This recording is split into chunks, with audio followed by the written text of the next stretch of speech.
mabuting puso'y nagdadala ng katarungan. Ngunit ang masama'y tungo sa panlilinlang. Ang sambahayan ng matuwid ay iyong iniingatan, at ang puso ng mayaban ay hinahamak mo, Panginoon.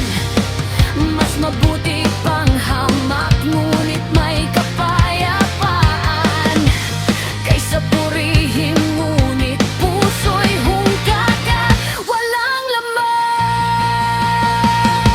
Sa disiplina mo, O Diyos, ako'y nagagalit.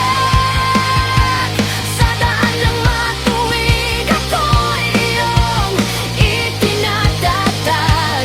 Sa puso kong ito, ikaw ang siyang hininga. Pag-ibig mo ang aking lakas at ligaya. Ang matuwid ay mahabagin, maging sa hayop hindi